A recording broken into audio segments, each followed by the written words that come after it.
It's time for the big conversations, telling stories of movers and shakers, of industry giants and daring professionals. It's time for the conversations that change your perspective on life. The kind of conversations that shape entrepreneurs and move careers forward. If you don't know where these conversations are found, we are sending you a GPS. But if you're listening to this voice right now, you are here. Welcome to the Growth Podcast. This is the GPS. Welcome to another edition of the Growth Podcast, our second for the year 2025. We keep getting stronger. We have another guest that has so many insights to share on the podcast. So far, the trend in 2025 is that we have women on the podcast, and we hope to have more of them this year. My guest on the podcast this week is the Chief Executive Officer at BDO Zambia. She'll tell us a bit more about BDO. For most of you, it's no strange brand. You obviously do know what BDO is or what they do, but obviously you get to know more. If you don't, today will be the day that you come into contact with BDO through their CEO, Deborah Nonde. How are you? How have you been? How's the new year? How's the new ROA CEO? I'm well, Swilanji. Thank you so much for inviting us here. BDO is doing very well. The new year started off with a bang. We are really busy trying to implement our strategy that was discussed last December. So we're really looking forward to 2025. All right. Before we get into the conversation, I've got this card that you were scared of. And you will know that there was nothing to be scared of. So just pick any four. There's a question there. You read it out and then you answer it. Any four? Any four. At once or one at a time? One at a time. Right. The first one says, describe an aha moment where you finally recognized how a past moment shaped you. Yeah, like an aha moment. Like, oh, so that's why that had to happen for this. Actually, it's the moment when I was approached by the senior partner and the managing partner of BDO to find out if I would be willing to step up in these senior roles at BDO. I mean, just to be asked if I would be happy to step up to being a managing partner at BDO, that was it. Are you sure? It was. I was really in shock. I have worked with these two gentlemen for a very, very long time, but I never ever thought they would think of me to be the next to take over the firm. Okay, interesting. Next card. So Ilanji and the cards. What decision are you grateful you didn't make? God. The decision of not leaving BDO, because I just need to mention to you that at some point I did want to leave. I was actually offered the contract, signed the contract, but I didn't move. So I think that was a good move because everybody thought I'm out. But then I changed my mind and I said I'll stay. Okay. Number 3 and 4. Is this number 4? Yeah, that's number 4. What's the last thing you changed your mind about and why? Again. I changed my mind. Last thing I changed my mind about and why? How different is this from the other one that I picked? I'm really trying to think if there's anything else. Ooh. Am I allowed to pick another one? Yeah, okay, yeah, please. I need to have a proper, how do you let yourself down? How do I let myself down? I let myself down by feeling that I can't do it and discover that actually I did it. So what I've tried to say to myself, Swilanji, is that if I've been asked to do something, I don't push it back. Because a lot of us feel like that I can't do that. And you just go and you realize you might have just missed an opportunity. So I only let myself down when I let it go.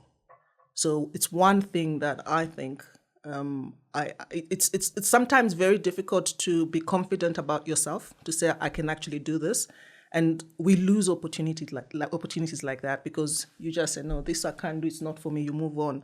And I've done that before. I've realized I can actually do that.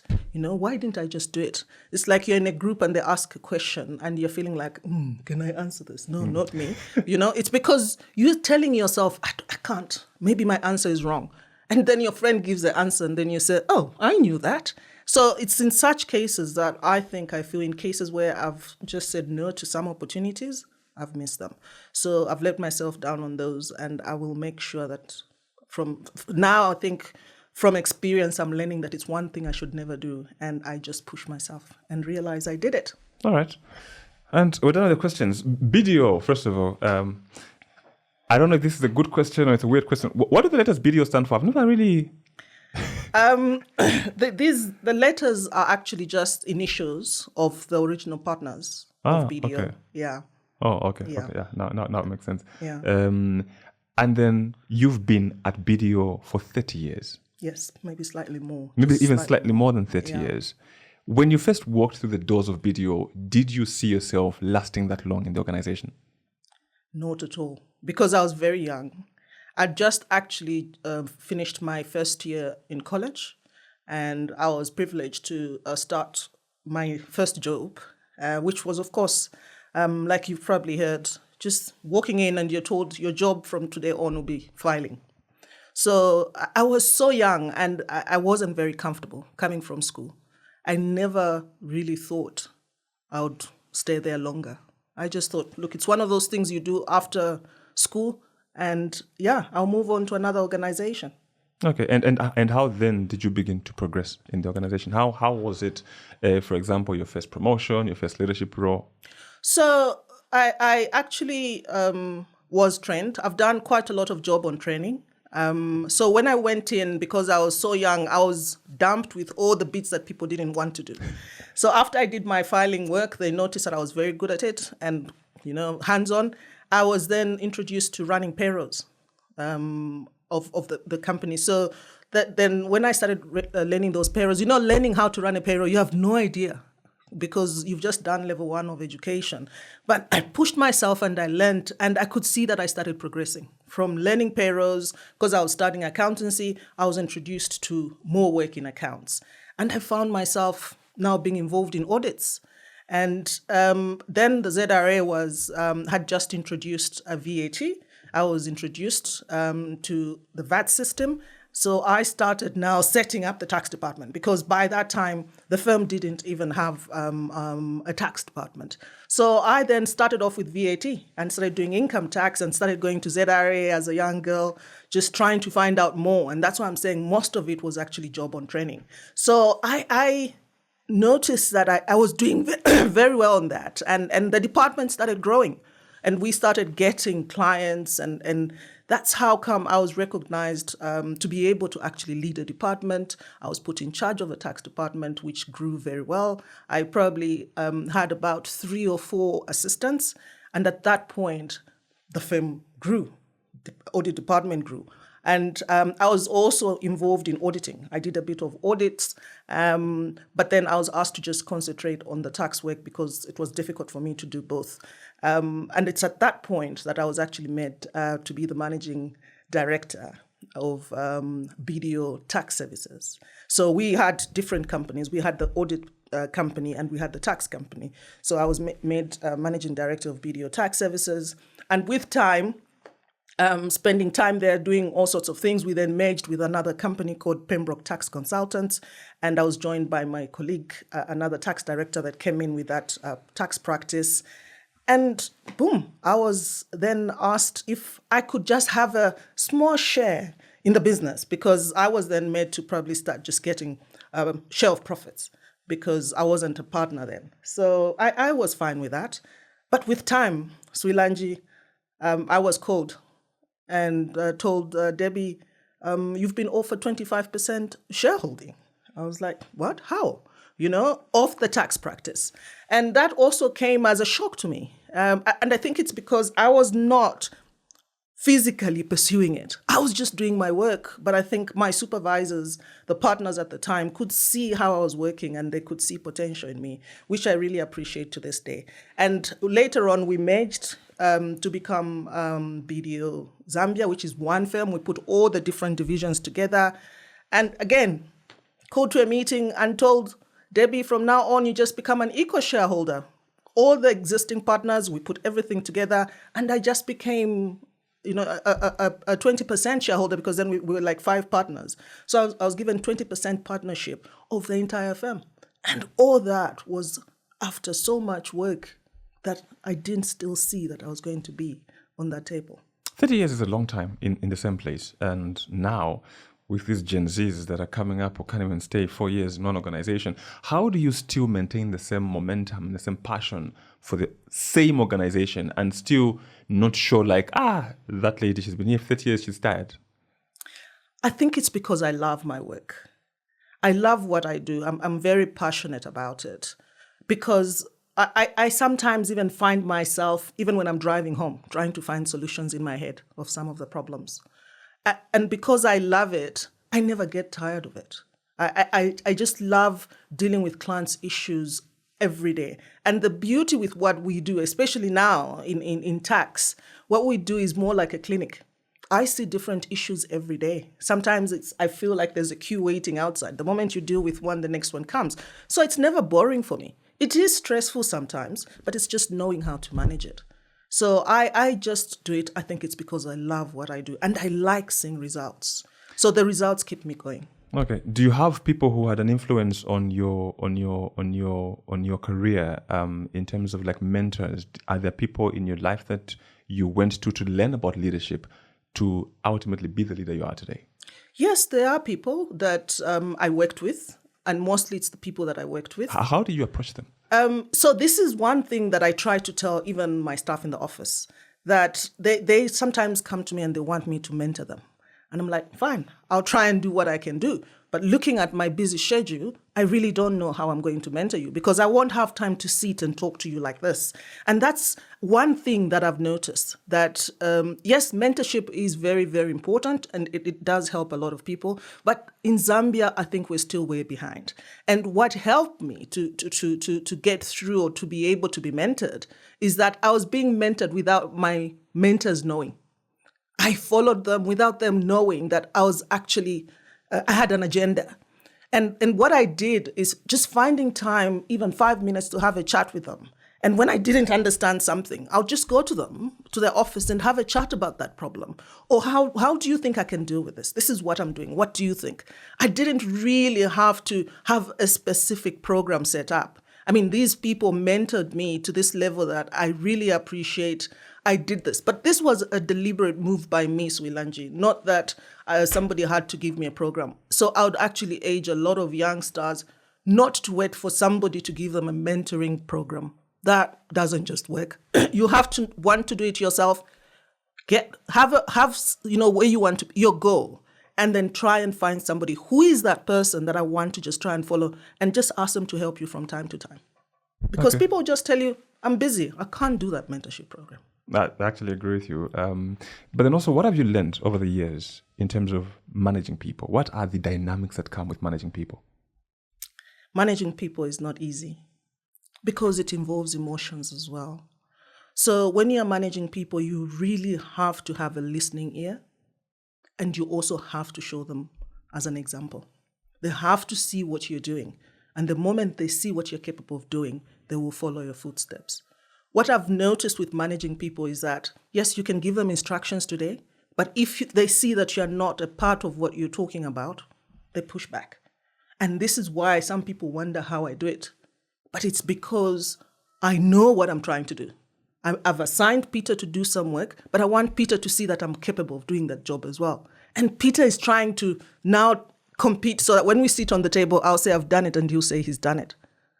So I try to be an example to my people and just try and show them that, yes, indeed, it can be done. How do you build the culture that you want as a leader? Because there is somewhere you want to take the business, but not every person will see it the same way. And so they either, like you said, push back, or they want to do their own things, but there's a certain way that you want to take them.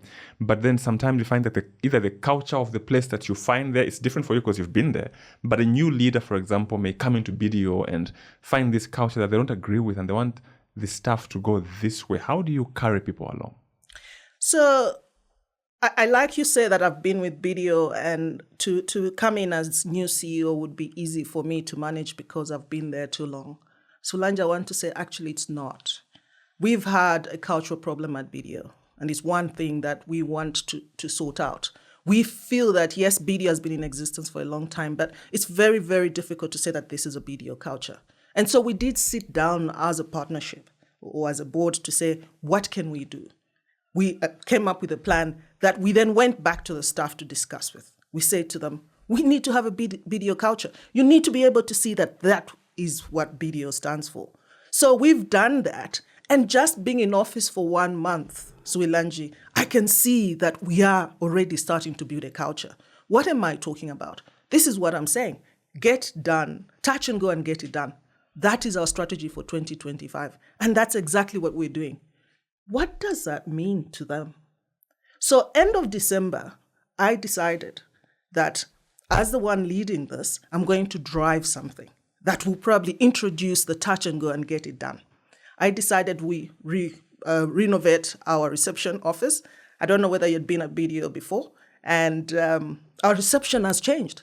Our boardroom has changed. So the first day the staff came back to the office, they were all in shock. Just the look of the office. And I say to them, it's because I touched it and I've had it done. Touch and go and get it done. And everybody's now singing about that. I'm saying to them, it's not a song. This is the reality. So let's now apply this to delivery of services to clients. And I can tell you, Suilanji, the culture at BDO is changing because everybody, including those that thought it was just one of those things I was saying, now I'm hearing them coming to me and saying, you know what, Debbie, every time I sit, I try to relax a little bit. I'm saying to myself, I have to reply to that email because Debbie said, touch and go and get it done. So you can see that the culture really is changing. The result-oriented culture is starting to grow in BDO. So it's not about you've been there 30 years. You can actually even start now as long as you're showing them. I've actually demonstrated to BDO that this is what we're going to do this year, and I'm doing it with you. And I can see that the team is really coming behind me. Employees really give a lot to the organization when they feel that the company values them. As a leader, how do you make your staff feel valued? Interesting question. It's one of the issues that as a partnership we also discussed. We did realize that staff really need to feel valued. And it's one of the things, that them and us culture that starts to grow. And that's the bit we didn't want. So we said, how do we tackle this? And we did sit down and come up with some of the issues that we thought we needed to address. And how did we actually get to know those issues? We did a survey. Find out from your employees, what is it that they want that will make them feel valued? And that really helped us a lot when we were actually strategizing.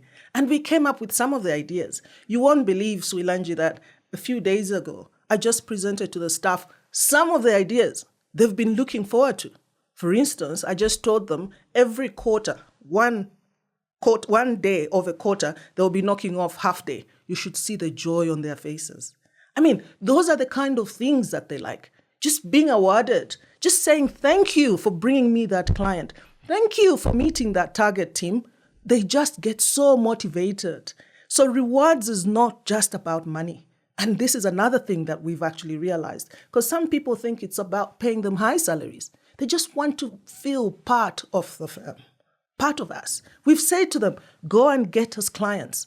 I mean, the moment you say that to them, and I keep emphasizing, when you get that client, you start to feel, I'm the one that's brought it. And they start to feel being part of BDO. We get them involved in everything that's going on so that they also feel to be part of BDO. And when it's time to recognize them, we do that every quarter. And we've actually now come up with new awards that will actually be given to outstanding performers at the end of each year. All right. One of the key issues for any leader in any organization is your approach to talent acquisition. What do you look for as Debbie in someone that you want to join your team? What also turns you off, like says, no, not that one. That one is the one. And how do those then fit into what you want to achieve as a leader? It's actually difficult because we've also had cases where we've interviewed people and you'd think this one is the one and they turn out not to be. So I think firstly, you have to identify people that show you that they really want to do that job. Because sometimes I've actually interviewed people and asked them and they'll tell you eventually that, you know what, I did this job just because I wanted a job. But people need to understand that what they're starting is a journey. And therefore, they need to pay attention to it and be dedicated to deliver what they're starting. So what I look for in somebody that I think is going to be long-term is one, dedication. You can tell right from start that this person looks like they love what they're doing and they are willing to work. And just being that person that can think outside the box. You know, sometimes even during an interview, we're able to ask questions and you can see how some people are able to show you that even without you being around, they can actually try and deliver. I was just talking to one of my members of staff saying, the moment I give you a green light to say, can you do X, Y, Z? You know what I'm trying to achieve it. You don't have to sit and wait for Debbie to say, have you done it and how have you moved? That person needs to progress and come back to me and say, Debbie, I've actually progressed this thing up to this level. What else do you want me to do? You can see that person will go far. So what I look for is people that think outside the box, people that are dedicated, and people that are hardworking as well. I think I like people that come to work not just because they want to work for a salary. I like people that come to work because they want to achieve something and get the satisfaction from what they do. And those are the kind of people that will see staying longer with you in any organization. Okay, as a leader, decision making is something you do every day. Some decisions come easy, others are more difficult. What's your approach as a leader to making difficult decisions? And what is your decision-making process like? So when you're the two of you, probably it's a lot easier to even discuss and quickly come up with a decision. But when you are in a firm where about 5 or 6 of you, and to make matters worse, if you even have men around you like me, at the moment, I'm now the only female partner, it becomes very, very challenging.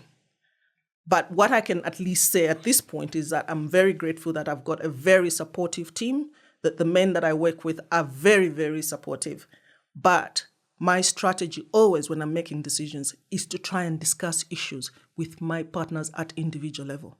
If I've got a very, very important decision making that needs to be done, I try to make people understand. By the time we're going to that boardroom, they know what we're trying to do. And it always makes life easier to then have a discussion. I think this idea of trying to drop a bomb in a board meeting and everybody now starts to ask questions always creates or delays decision making. Try and do your own planning before you can actually go to that meeting to have any discussion, especially on any serious decision making that has to be done. What makes an employee stand out for you? For example, when you're considering who to promote in your organization and you see your staff, what makes you say, I think we're going to promote that one? It has so many things that you have to look at, especially for us being an accounting firm. We're not like the kind that will bake bread and you send it to the shop and you hope tomorrow people come and pick it. It's a very hard job because you have to stay long hours to do your audit in most cases. And then after you've done that, the next day, I'm not passing it on to somebody else to go and raise that invoice because I've finished the job. In our firm, we expect you to actually now ensure that that invoice has been raised and ensure that it's been delivered at the client and ensure that you actually collect the money. Now think of that. It's month end today. And I'm saying to my staff, have you collected money so that I can pay salaries? How do they feel? So you can see that it's really a difficult job because you are expected to get involved in everything. But to your question, how do I know that that one is the right person that needs to be promoted? Client service. My clients are very critical in the business. How do they deal with clients? Do they actually respond on time? Are they professional in the way they're delivering their work? Are they really meeting the targets? So that's how we work in the accounting environment.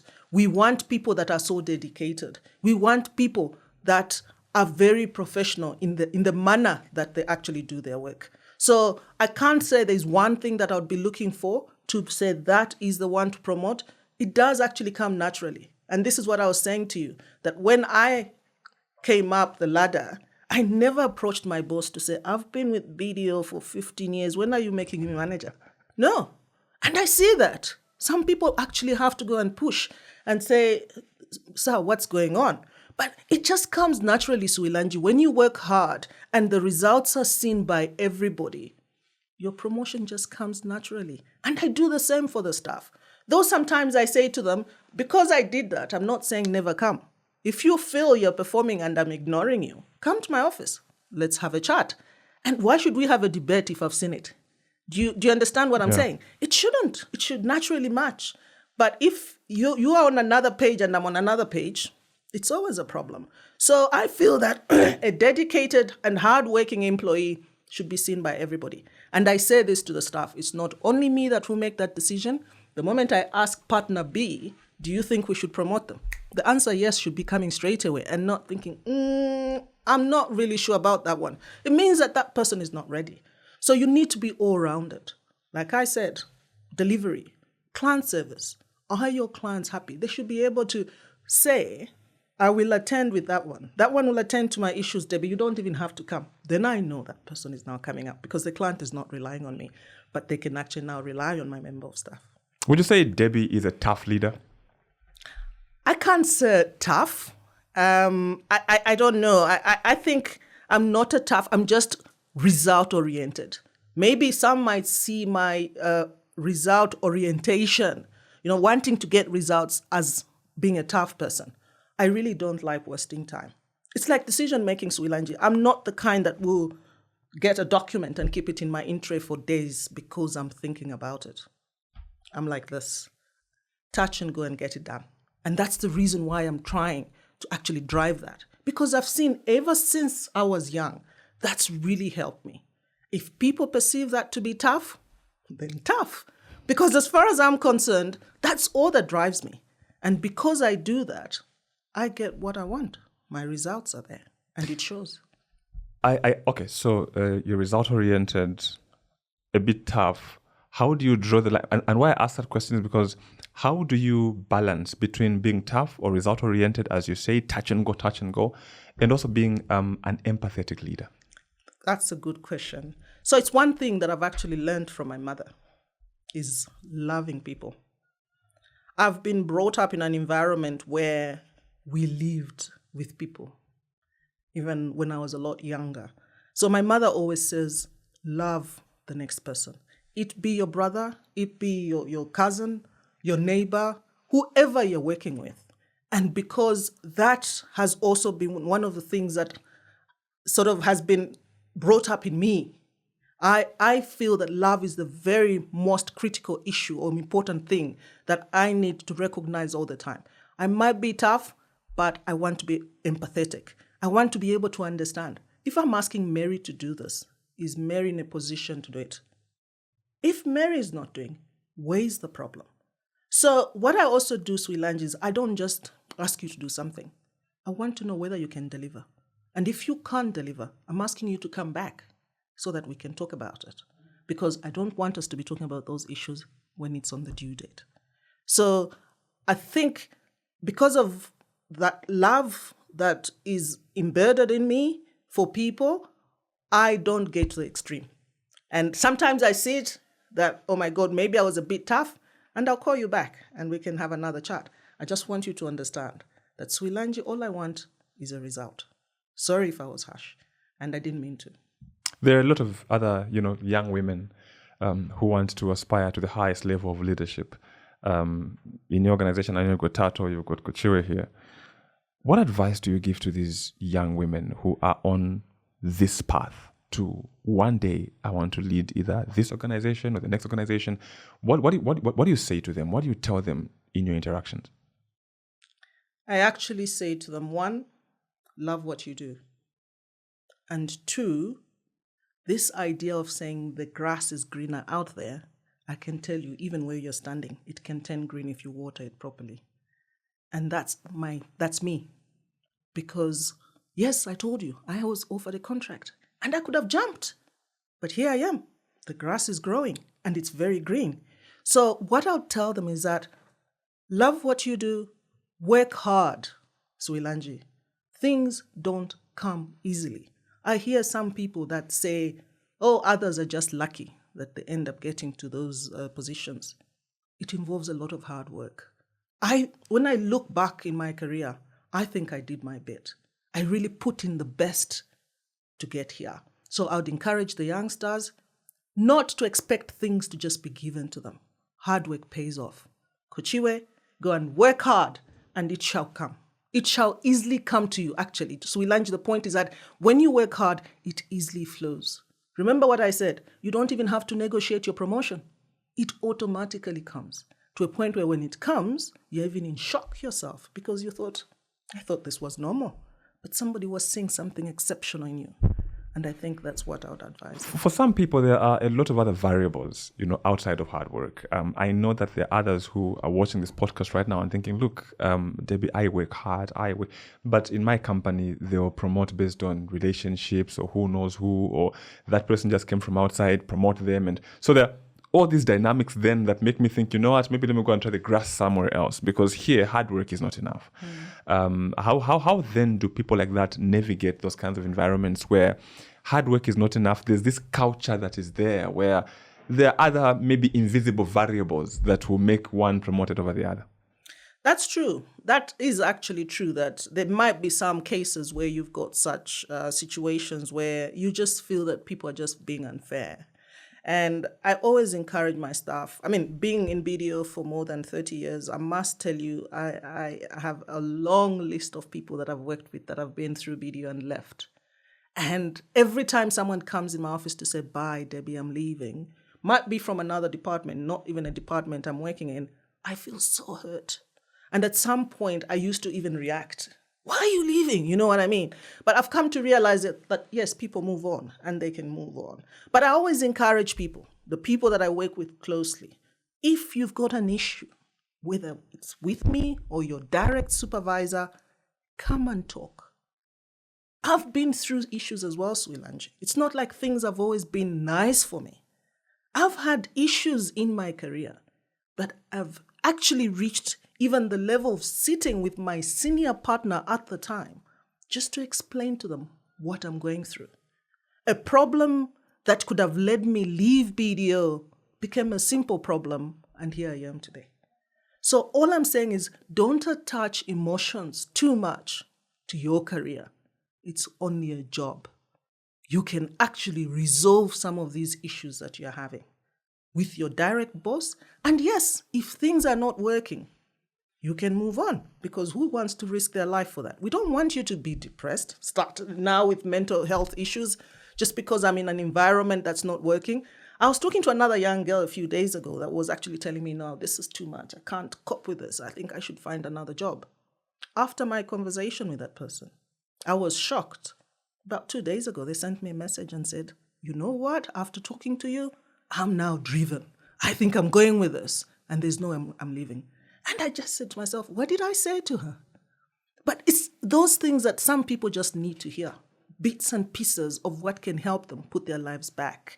You can easily lose your career by jumping to your next job. Because some of these people that actually move from one employer to another, that's all they do once they start. They never stop. Because they're always looking for that green grass. And all I'm saying is that water it, Swilanji, and it shall turn green. When you talked about working hard, you spoke very passionately about working hard. What is the cost of that hard work for other areas of life? Because you find sometimes you're a woman and you find a woman has a family, you are also doing your school and then you really want to put so much work in your job. In most cases, maybe also for you, what is the cost of that hard work? Do your relationships suffer? Do your friendships suffer? Others, for example, you find have had to lose their marriages because of the job and they give it so much. Like you said, audit month end, you're coming home midnight, 01. it's like now your work is your only life. And how do you manage the opportunity cost of hard work? It's not easy. It's not easy. I think the first thing that you need to know is that you need to have very strong support. And that support has to be in different areas. Firstly, you talked about family. I have a very good relationship with my family. I have so much support from my siblings, from just my relatives. They've really helped me in my career. Because even when I worked late as an auditor, I left them home with my kids. And I have a very supportive husband who understands my career. But how do I manage all this? It's because I talk to them about what I'm doing. It's not a matter of they don't even understand what's going on with me, and all I'm reporting is I was at a client's. You don't do that. I communicate with them. They understand what I'm trying to get at. But it does not mean that I've been very successful. At some point, Swilanji, I did feel that I was losing my kids as well. I have children that most of them are done now with school, finishing off universities. But I could hear them talk. They were saying, if you want anything bought for you, go to mom. Mom will buy it for you. But if you want anyone to come to your school event, dad will come. I said, my God, is that how my kids feel? That I can't even find time to go to their school event? And that made me realize that I need to find time to actually bond with my children, despite me having a career. And what have I done? I've really picked that up and worked on it. As we speak now, yes, they might be finished with their education, but Swilanji, I've tried to develop a relationship with my kids. Weekends are for family. I spend time with my family and we worship together. So that also helps us build the bond. So it's one thing that I've tried to find time for. When it comes to meals, that is very critical. I've found areas. We never have a meal when someone is sleeping or someone is at work. And that's another rule that I have in my house. We all have to get together. We've got a time when we all get together to the table. We have family time. So yes, your life can go crazy if you're not careful. Talk to your husband. Talk to your family. And they'll understand what you're trying to do. And they'll always support. And I'm very, very grateful. The same applies to staff at the office. I was just talking to them yesterday that I can walk up now confidently because I know I've got a very supportive team. Gaining that support from your staff is the key to your success. Making them that they're part of you is the key to your success. I listen to my staff, Swilanji. I give them attention because that's the key for me to achieve what I want to achieve at BDO. The first time you and I met was at a cocktail for First Capital Bank, where you sit on the board. And you're telling me that not so long ago, that you're also on the board for Mayfair Insurance. How do I find myself as a board member in these organizations? How do I position myself to sit on boards? Because also in Zambia, for the longest time, the assumption has been that boards are for those when you retire, as when you sit as a board member. How do you position yourself for board membership? When I tried to remember how this whole thing started, I can't really think at any point when I thought I would be a board member. I did run businesses. I mean, I was on my own boards where I'm a director and it's my business. You get my point. But never did I think I would be appointed to be on any board because it wasn't one of those things I was looking for to do. And this is maybe what frustrates people because for them, that's their focus. I want to now start sitting on boards. They don't come like that. I was approached, Swilanji. And how do you think that happened? Probably people could see what I could do. So I've actually been approached to sit on boards not because I've applied or not because I'm pursuing them, but the people have just come and approached me, asked me if I could sit on their board. I think they've seen my capabilities. Remember when I said you get promoted not because you asked, but because people have seen what you've delivered. So sitting on a board still comes back to the same thing that I'm talking about, is when you demonstrate to people that you're able to touch, go, and have it done. And that is what I try to demonstrate as I deliver my services on these boards. So I never actually went looking. People approached me, they could see what I can do, and here I am today. And by the way, I'm also running a nursing school on the Copper Belt. And when I say I'm running a school, it's on the copper belt. How do I do that? So it's all about, what do you want to do? How do you want to spend your time? Unless you tell me I look so tired, but I still have the energy. After all that, I have the energy, Swilanji, to do all those things that I'm talking about. How? Maybe it's God. And I always tell people, and this is one thing I do every morning, because I know it's not possible sometimes, but I think my God also gives me the energy. But it's because he knows what I want to do. It's at the back of my head, I want to get something, Swilanji. And I think because I want to get that thing, I pray for energy and the wisdom. And once that's given to me, I just drive it.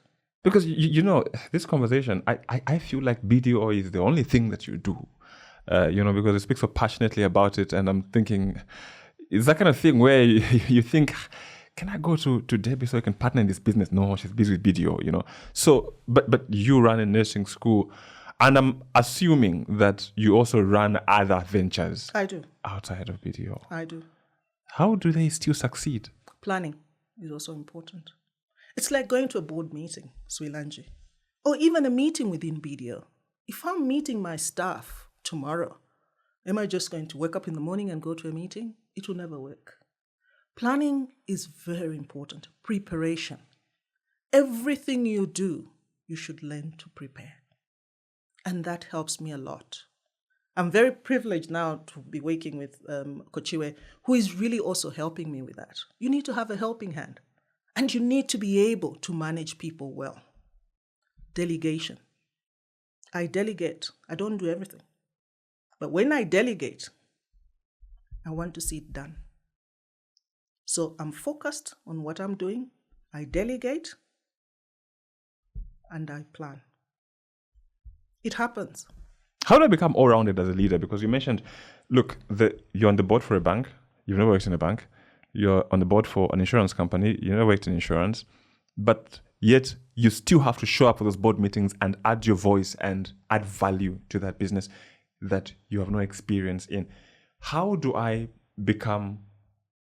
I don't know if all-rounder is the right term, but also, look, now you are running the entire BDO as CEO. Your experience is in tax. Now you're doing human resource. Now you're doing, everything around the business. But you still run it like you planned to run the business. I know the MBA helps, business administration helps, but it's one thing to have your life built around tax and then come and now you run the entire business, the audit, the what, everything is under you. Maybe that's why I love my job, because there's no dull moment. And like you rightly said, how do I manage to be on a bank board and I'm not a banker? And those were my fears, Swilanji. How am I going to sit on this board? I'm not a banker. But I didn't step back. All I had to do is read, find out more about what happens in a bank. And you know what I realized? It's not very different from what I do. All I needed to do is add on the little knowledge about banking and businesses as usual. The same applies to the insurance industry. I'm an accountant by profession. I've done tax all my life, so I'm a tax practitioner. And I realize that when I sit on those boards, when they're talking, nothing is Greek. If you look back to in your accounting syllabus, you find most of these things you're talking about are there. The things they're talking about are normal. I run a real estate business. There's nothing different about it. So I think my experience being in an accounting firm has also helped, because I deal with different companies in different industries. That's why I said it's like a clinic. You get a man, you get a woman, you get a Bemba, you get a Tonga. As a result, you end up speaking Tonga. And you're like, how did this person learn? It's because maybe you've been talking to Tonga patients. And that's how exposed I've been. I've been exposed to so many industries in my career that picking up different industries has really been easy for me, because I already have a knowledge from my clients that I've dealt with from the time I started to today. How did I end up? I mean, sometimes I even said, how am I going to do nursing? Medical? How? But I now go to meetings where they're discussing medical issues, education. And it's all clear to me. I understand. Because I push myself, Swilanji. This is what you talked about, the Generation Z. They think, I have to follow this. This is all I do. I can't do this. And I'm saying to them, that's not how it works in life. Yes, that's what you think it should be done, but that's not what's helped me is being everywhere. Dealing with this, dealing with that. That the moment you give me a studio, you'll be shocked. I'll be your next competitor. What would you say is your greatest quality as a leader? I think my greatest quality is just result orientation. I'm result oriented, if that's the right word to put. That I think has really helped me as a leader. And the other thing that probably helps me is just listening to people. I listen to people a lot. I like understanding their different situations and just being there to help them. I think one thing that I struggle with is when people always remind me that, Debbie, you sometimes want people to go through what you've gone through. When they're asking to be sent for training to become a leader, they want to be sent for training because now they've been promoted to be a supervisor. Fine, if that's what they want. But I always say to them, no one took me to any training.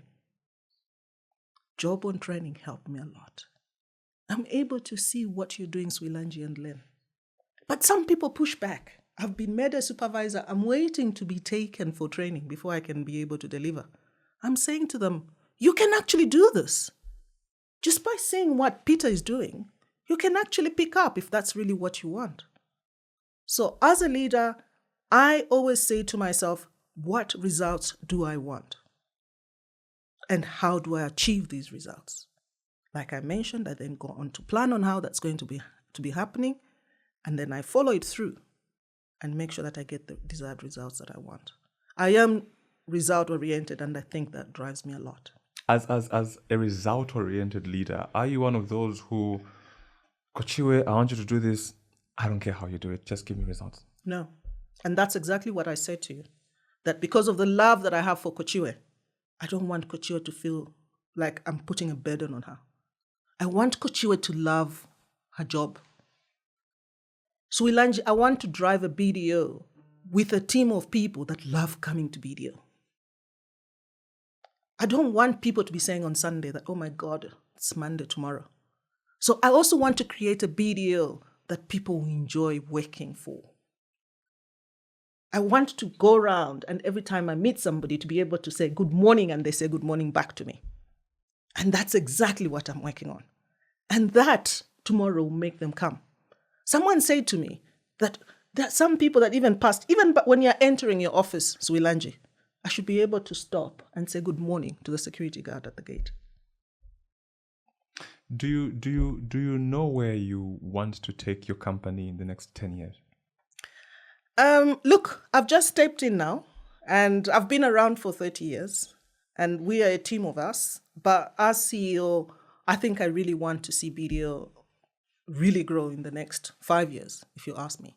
We've laid out a strategy that we all want to work towards, and I think we really want to see a BDO even now start to. At the moment, we are amongst the top 5. So we really want to see what we can do in Zambia, at least to try and move BDO to another level from where we are. And there is a lot of potential. So I think we're hoping to see BDO grow to a very much higher turnover from what we are currently sitting on. And I think we're going to achieve it. Okay. How do you build trust among people? Because also any organization has its, some levels of toxicity here and there. I don't trust Debbie. I can't work with Debbie. And when there is no trust, it's difficult for you to have cohesion among the team.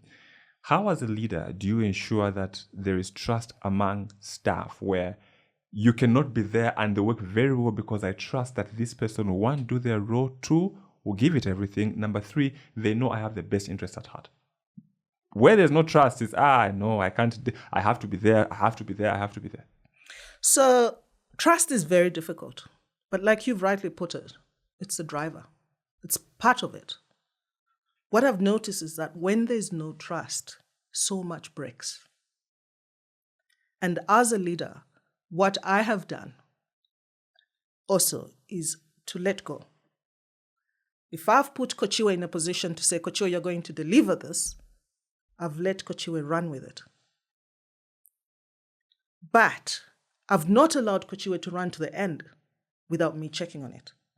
So how I build trust is that I make you feel that you're responsible. Then I bring you to the table before you deliver to check on how you're doing. And if there are signs of things not happening, we talk. I throw you back. You, yourself, will be able to feel guilty about not delivering the expected job that I gave you. And tomorrow, you will try and come back and impress me. Because think of that feeling that's going in me that Kochiwe has let me down. So how I build trust is to let go. I found that a problem for years. But Swilanji, the moment I let go, the team that I lead at the moment, within the tax department, I basically let go to the people that I entrusted that report back into me. The results were just amazing. So I think trusting them that they'll deliver made them think that if we don't do it, she'll come back and grab it. Because I've demonstrated that. But instead of, because they know I'm capable of doing it, but I've shown them, despite me being able to deliver what you're delivering, go and do it. But not to break that trust, I bring them back to the table. Let's talk about it. How far have you gone? What can I do to help you? Go and finish. And when they come, they're so proud they did it. That's interesting. The touch and go that you mentioned, I know it's a BDO thing, but how then can even someone who's watching this podcast who's not from BDO still run with that touch and go mentality? I remember how I started off with a touch and go. I was in my office and my colleague called me and said, Debbie, as CEO, what's your strategy next year? As you come into this next year, what do you want? I just said, touch and go. Huh? Where did that come from? And I just said, I think that's me. So then I thought about it and said, you know what? You can touch and go. And then I said, get it done. And that's how we started the touch and go and get it done. I can't even believe it's what it is today, but I'm very proud that it's what it is because that's me. So whoever is actually listening to this, all I'm saying to them is that even at home, if there's anything you're doing, you touch it and you leave it. It's like after eating, you've eaten your food, you're so full, you've enjoyed yourself, and you drop your plate in the sink. Is that done? Any other human being will walk in and find your filthy kitchen. What will they think of you? Debbie, you look so healthy, you had nice food. No. I've eaten, I go in the kitchen, wash my dishes, dry them up, pack up, go and relax. That's Debbie. So whoever is listening out there, it's not just about work at BDO. It's about you as a human being. Are we fulfilling what we're supposed to be doing? Or we want to now create problems because we just touched it and left it hanging. In whatever you're doing, Swilanji, starting a project today, see the end of it. Touch and go and get it done. And that's what I apply in everything I do. My last question, what would be the 5 things you'd give as advice to young emerging leaders? 5 things. Firstly, love what you do. It's very important. Don't be in something that you don't like to do. I always say to people, if you don't love it, drop it. And I said this even to my kids. I've had children that have finished degrees Swilanji and they come back to me and say, Mom, I don't like this. And I understand. I won't force them. I've actually made them move on to something that they'll love. So all I'm saying is, don't go in something you don't love doing because you will never, ever enjoy it. You feel like it's a punishment. Secondly, work hard. Nothing comes easily. All these people you see doing whatever they're doing, it's not because they were lucky. They worked hard. Remember what I said? That the grass is not green out there. All you have to do is water your own grass, and you shall see how it will turn green. Love people. That is one thing that's helped me. You need to love people. And someone always reminds me to say, you know what somebody told me at your house? It's always packed. There are always people coming there. And I just said, because I love people. And it's helped me in everything that I do. Have I given you 5? Given me 3. Not 4? Look, there's so many that I can actually talk about. But as a woman, it's also good to humble yourself. Sometimes people think like that. Humility is important. I don't have to show people that I'm a CEO. And you see what comes across to me. Be humble in what you do. And it's also one of the things that has probably driven me. Because I don't want to show Kuchiwe that I'm the one that knows tax. I also want to know what she knows. That's what we call humility. So, yeah. No, thank you very much. Thank you. I think it's shown a different light on BDO, but then also I think I have an idea, of what has driven you. I think I appreciate the kind of leader that you are. For me, I think leadership is situational, but also being in one place for 30 years and you sign a contract and still stay, it's a kind of rare, loyalty. Because these days, most people, I read somewhere that you earn more money when you change jobs often, which is the truth. Because no one just walks up to HR and says, I want a raise, and they raise it. I want a raise, no. But, you leave and then you get more money. But for you 30 years is a long time, And also why I asked that question is because longevity is associated with she's got nothing more to offer, job security, That's why people find the civil service attractive because it's not easy to be fired, things like that. But yeah, unless there's anything else from your end, for me, really, it's a learning point into the kind of leadership that you are. And you sound like you've been a leader for 20 years as CEO, but you're just saying it's 1 month. I hope we should talk again after 2 years at BDO. Yeah, thanks so much, Swilanji. So the only thing that probably I'd also like to say is I know people talk about you can't just have one source of income, and then by doing that, you let your main job suffer. Unfortunately, I've not let any of my jobs suffer. Like I said to you, I plan my work, and therefore nothing suffers. I try to make sure my family doesn't suffer. I try to make sure my job doesn't suffer, and my businesses still do well. And sorry not to continue the podcast, but for the businesses, since you are not there, the nursing school, you're not always there. The real estate business, you're not always there. You are mostly always there at BDO. How have systems worked for you in these businesses? I have delegated. I receive reports, and all these businesses are very close to my heart. So it doesn't mean that I've switched off completely. My brain is still running and trying to check what's actually going on. And I sleep. You sleep? And still are able to worship my God. Yeah, because people say, these people who you see who are very busy, who've got things, but they don't sleep. They can't sleep. No, Madam Kuno. But anyway, it's good that you get the needed rest. Otherwise, thank you very much. So I know BDO is on LinkedIn. Is BDO? I know I've seen BDO on Facebook. Yeah, it's on Facebook. Mm-hmm. Oh, okay, cool. So it's just BDO Zambia. Yeah, BDO Zambia. BDO Zambia. Yeah. Okay, we'll look out for it. Especially, I know you're more active on LinkedIn, given the nature of the business. Yeah. But thank you very much for coming. Thank you, Swilanji, for the opportunity. I thank you so much. No, pleasure is mine.